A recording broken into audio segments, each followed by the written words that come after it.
waters of West Africa every day. They capture millions of fish, catches that used to go to local boats. The fish are then shipped to China, Europe and the United States, satisfying a global demand for seafood and fueling a multi-billion-dollar industry.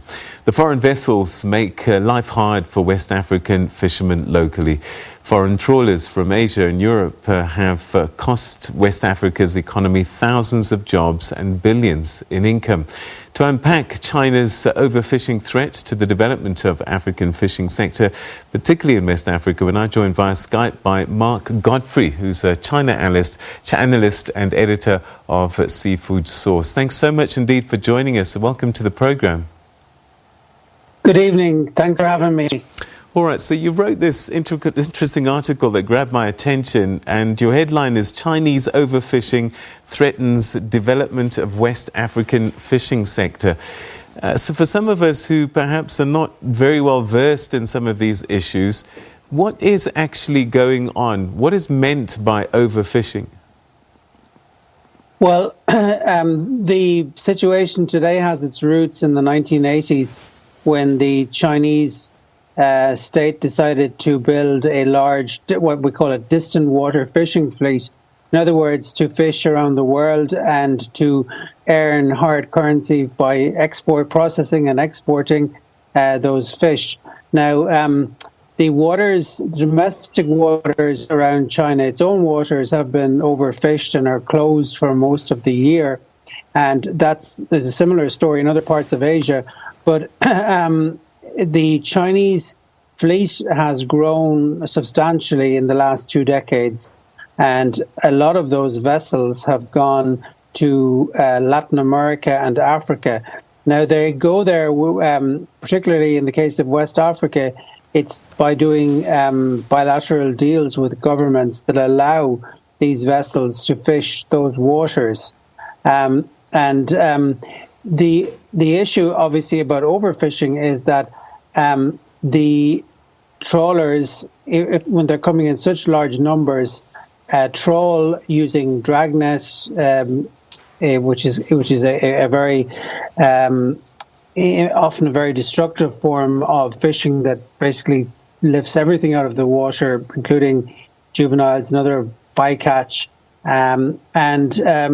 this really damages the amount of fish, obviously, that are available for a domestic fishing community, which tends to be focused on the domestic waters of these countries. So the Chinese fleets have deals to fish both the domestic waters, but they're also fishing what we call the high seas outside the domestic waters of these West African states.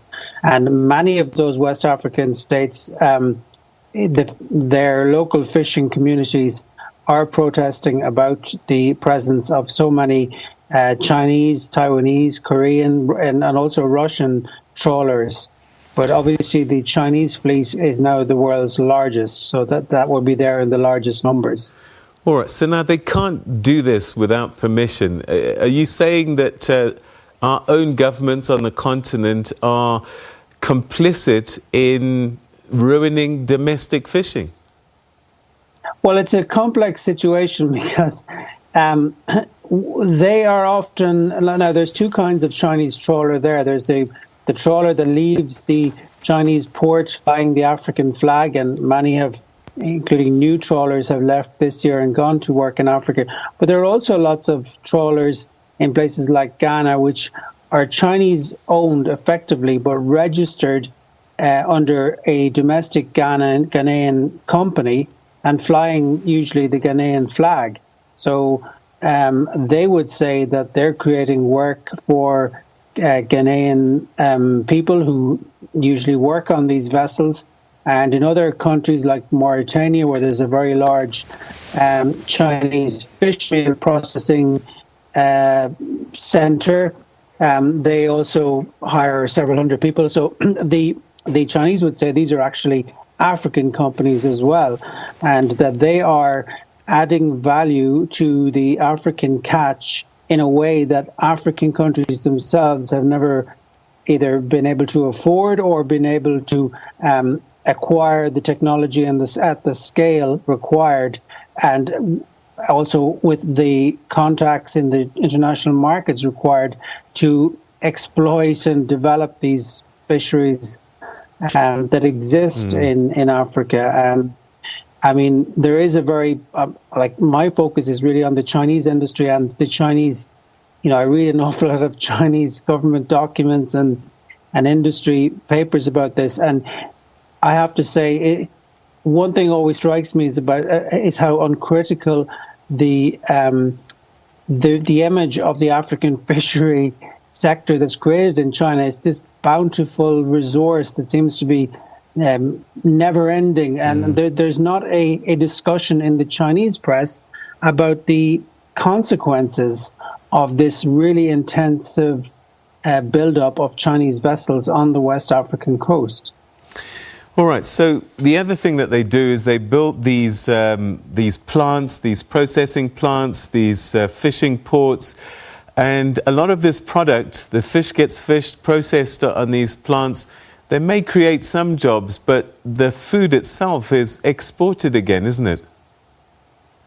Yes and no. I mean, yes, a lot of, and I would say that if there are negative impacts of this fishing industry, of this Chinese fishing industry that's been built up in Africa, you also have to look to the buyers. Obviously, there are European and American and Japanese buyers of a lot of these species like tuna and squid. But the Chinese actually are genuinely trying to build up a domestic market in Africa, because believe it or not, the average prices paid for seafood, for the staple fish species in Africa are typically higher than those paid in markets in China and in some other parts of the world. So, the Chinese export vast amounts of farmed fish from China to places like Nigeria and Kenya.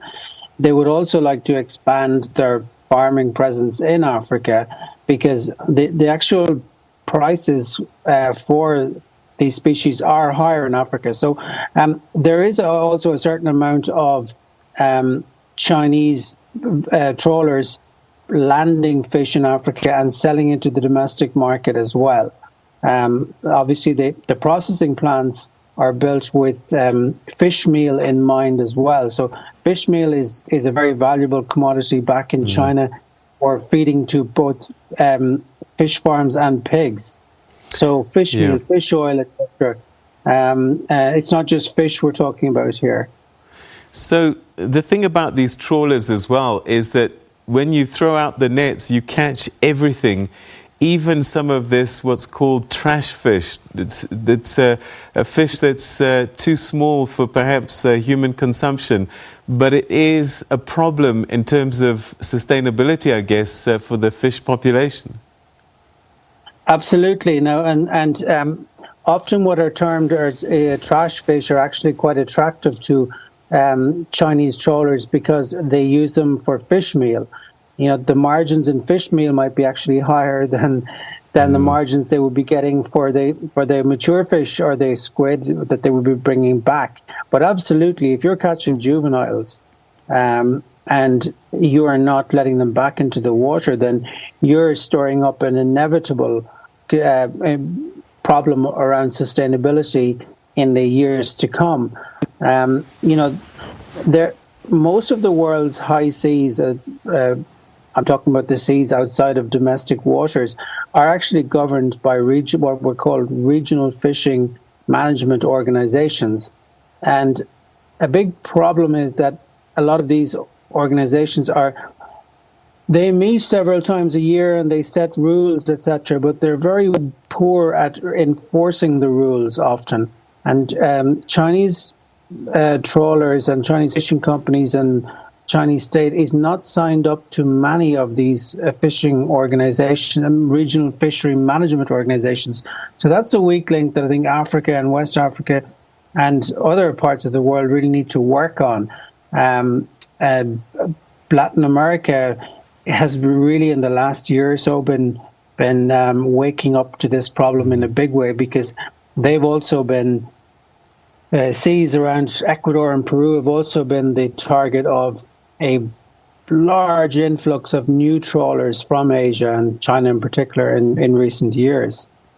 I saw a disturbing statistic that suggested that some African countries are only benefiting to the tune of 16-17% of its own resources in terms of fish that it's in their waters. If this overfishing continues unabated and unmanaged, what does the future look like? Well, the future obviously looks quite bleak if you don't. I mean, you only have to look at what happened in Canada, what happened in America, and what happened in the European Union in recent decades, where large fisheries had to be completely closed in order to try to replenish the stocks. And we're talking 10, 20 years here, and some of them are still closed.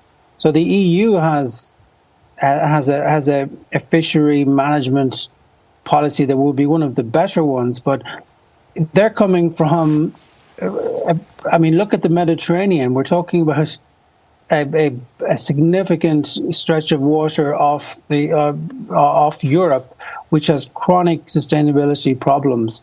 And when one sea is overfished, then typically the trawlers go on to the next fish, the next stretch of ocean, which they then extract.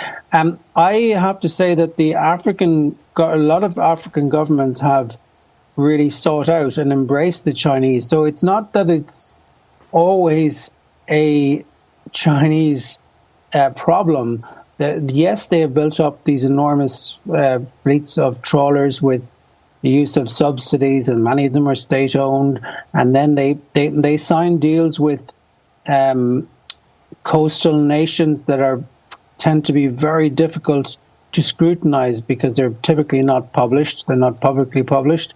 But I read also quite a lot of African government press releases in which they are seeking Chinese investment. And, I get quite a lot of emails from government officials and fishery companies in Africa looking for potential Chinese partners and investors. So this is a two-way relationship. Right. And it would be great to get more details, obviously, on the deals that are signed, because then we would really be able to see what kind of thinking in terms of sustainability is going into these deals, and if the African states are seeking a genuine sustainability in these agreements that they're signing on fisheries. Mark Godfrey, thanks so much indeed for your time. We're going to have to leave it there, but I suspect this is a conversation that we need to keep having. Thank you so much. Yes, thank you. Thank you for having me. All right. That was Mark Godfrey, who's a China analyst and editor for Seafood Source, talking to us about this overfishing that's taking place on Africa's coastlines, compromising local industry. And if it continues unabated, we could even be talking about food security in the not too distant future. So alarm bells ringing for sure. All right, so we take a quick break. When we come back,